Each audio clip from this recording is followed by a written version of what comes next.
safely say that Outlast made me jump out of my chair more often in its 4-hour descent into hell than any other game ever has. It's a tense, brutal trek that strips you of any power to defend yourself as you try to avoid the deranged mental patients that roam the halls of this horrifyingly gorgeous world. You'll run, hide, and just generally have the shit scared out of you as you discover the horrors that reside within Mount Massive Asylum. But in between a wealth of scares and beautiful environments, Outlast has a tendency to bog down via uninspired mission objectives and a few disappointing design choices.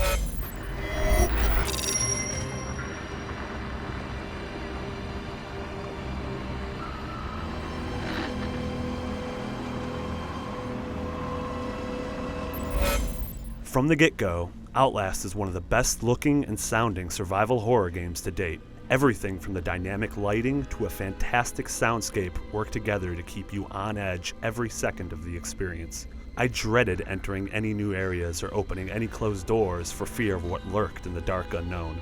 Little details that are often forgotten, like leaving a trail of bloody footprints after stepping through a pool of blood, really helped sell the illusion that Mount Massive is an actual place.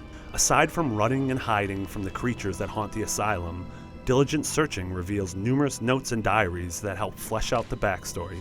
They're well written and provide a nice reward for players who decide to venture off the beaten path. But for as great as the world looks, the character models are represented with a bit less fidelity. They're not bad per se, but certain enemies that appear terrifying from a distance lose quite a bit of their terror when viewed up close. Luckily, you'll probably be too busy running away like a maniac to notice most of the time.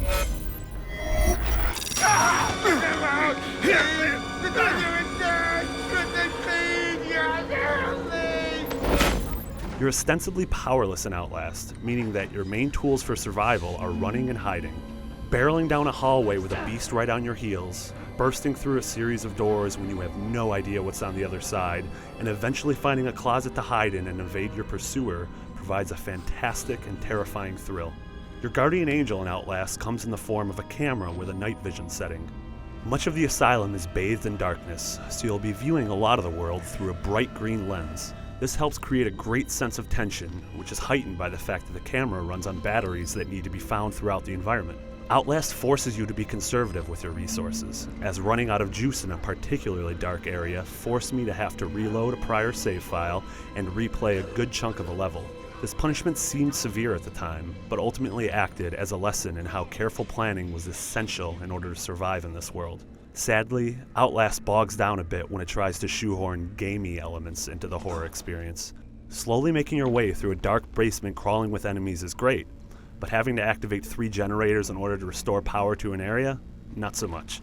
While I'm not against the find 3 things structure of many games, its place in Outlast had a tendency to momentarily pull me out of the experience and squash tension. Also, the fact that your character has no way of defending himself means that if you get cornered by one of your pursuers, you're probably going to have to restart the section. I found myself dying in specific encounters multiple times until I memorized the level layout and enemy patterns. This repetition dulled the power of Outlast's horror. Instead of being terrified, I was simply annoyed that I had to keep dying in order to figure out how to solve certain environmental puzzles. Thankfully, these moments were far outnumbered by long stretches of tense and satisfying exploration.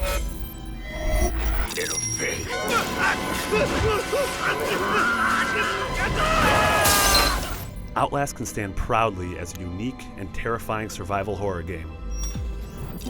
As long as you can look past some of the annoying design choices and forced moments of repetition, you'll find an experience that's scary as all hell.